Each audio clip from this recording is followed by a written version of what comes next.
Welcome to Celebrating Our Food and Telling Stories of It. I am Sophie, your host and producer, and this is Our Food Stories, the podcast for us and by us. Episode 12.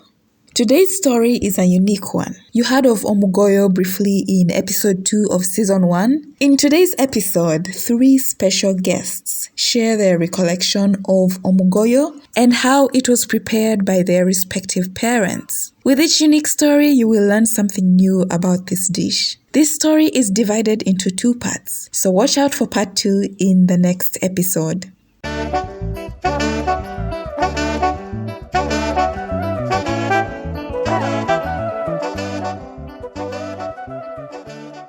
My name is Faith Mulungi, and I hail from Bugweri district, formerly Iganga, from a village called Buyanga. And I'm really excited to be sharing with you a delicacy from my people that to date is one of my favorite foods. Now, growing up, I come from a very big and multi-tribal home. My parents always made sure that for the holidays, which were close to 3 months long back in the day, especially third term, we would always go to different villages.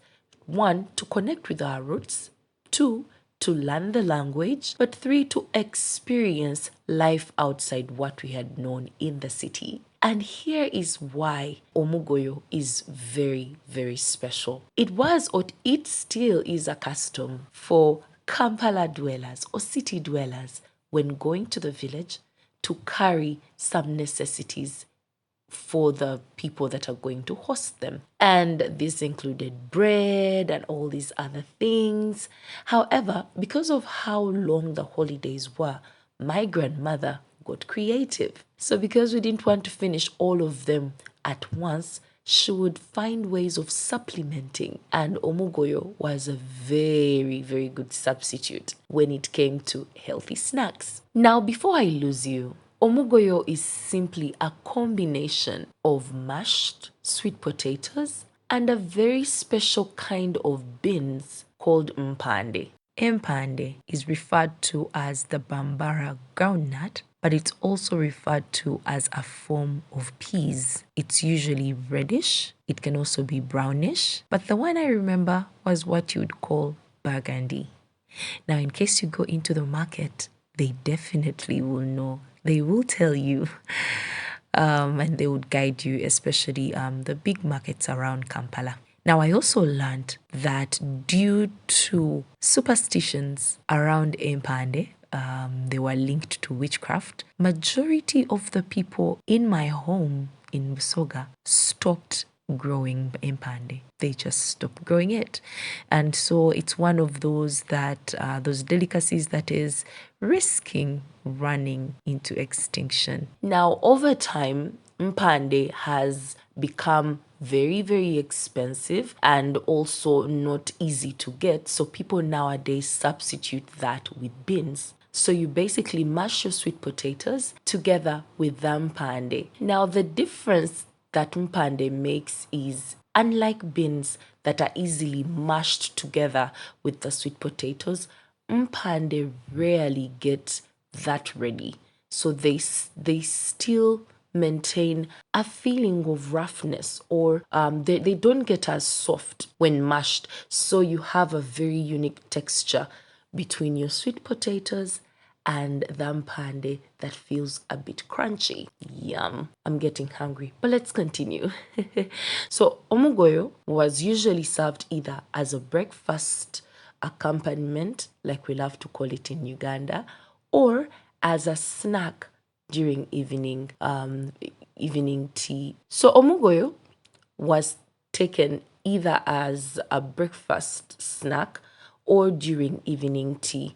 And sometimes, depending on how grandmother wanted to go about it, sometimes it would actually be a reward for Kampala dwellers, the children, how they would have helped with the digging and the chores. And so the one that has probably done well, as a form of appreciation, you would get yourself some mugoyo. Omugoyo is usually, because mpande do not get ready like beans, usually they are boiled overnight. And so that sort of gives it time so that it doesn't get overly soft, but also so that it is ready for the mixture. And usually to preserve it, especially for those that preferred it a bit warmed, my grandmother would always wrap it in banana leaves. Now, she would also decide whether to keep it warm, what they would call okusubika, if I remember correctly. And this basically is keeping the food, you could also call it okubobeza, actually, keeping the food warm enough for you to be able to consume it, but not too hot.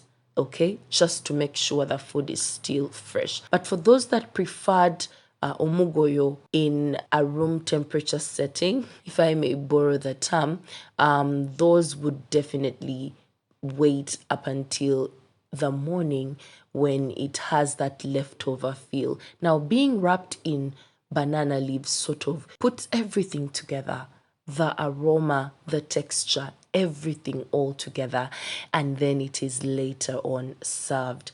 This is a meal that I definitely would love to pass on to my children when I have them, because for me it's a meal made out of love. It looks very simple, it looks very usual, but that combination for me reminds me of my roots, of my people, and the simplicity yet diverse tastes when it comes to food. So if you know a plug that sells mpande, please point them my way, because I have some childhood memories to recreate.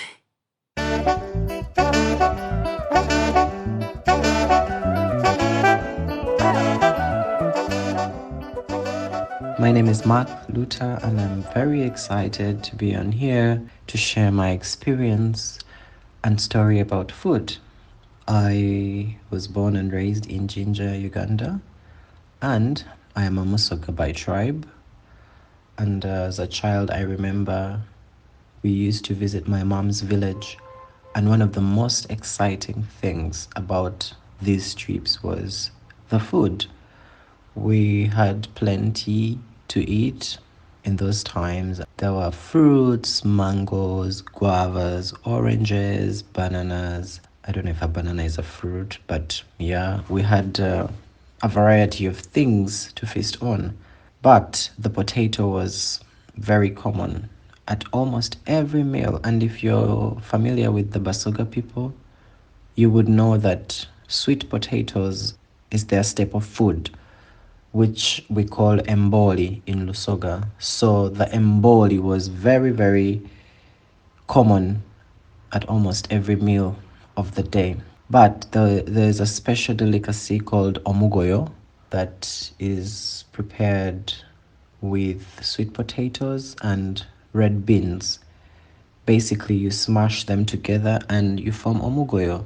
And you may think, oh, why is he talking about such food that is smashed? But it was very vital to my mom and her sisters when they were growing up.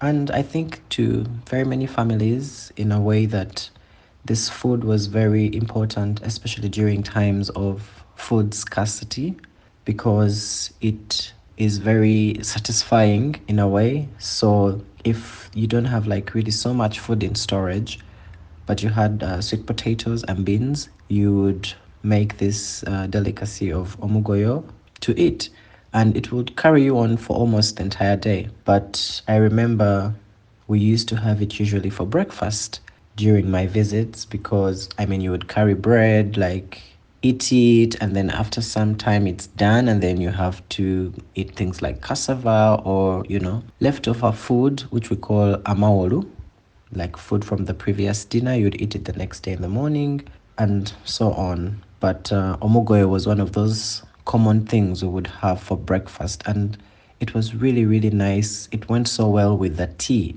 the chai mukalu, the black tea. We call it chai or mukalu. But these days it's not considered as vital as it was in those days, unfortunately, or fortunately, because now people have more options. But just to mention, this omugoyo is not only common among the Basoga people, but also other tribes have it. And also sweet potatoes are grown elsewhere, but they're really popular, within the eastern region.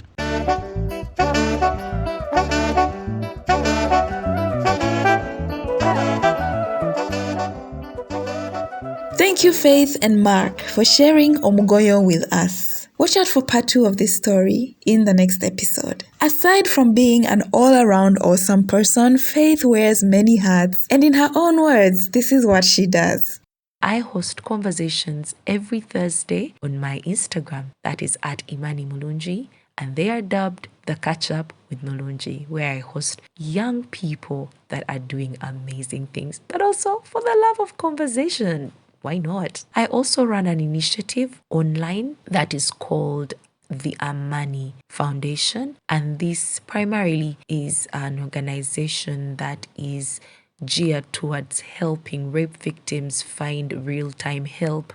And I do this in conjunction and in collaboration with already established organizations, and to make sure that rape victims are not further traumatized nor victimized. And I would encourage you, in case this is something you'd like to partner with me on, because I soon will need a physical place to give shelter to these different women and girls that I work with, but also to equip them, especially for those that are not well educated, that might be victims of domestic violence and sexual abuse.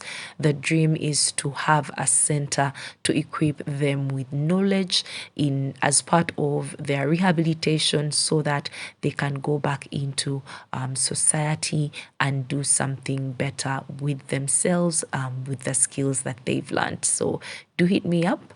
I would definitely love to hear from you at faithmulungi@gmail.com.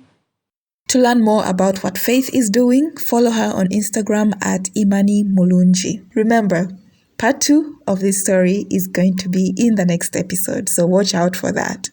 Remember, if you have a delicious food story that you'd like to share, you can reach out to me via email at akitcheninuganda@gmail.com or on Instagram at akitcheninuganda. Don't forget to share the podcast with others, to leave a review or a rating, and to comment on your favorite stories wherever you listen. See you in the next episode.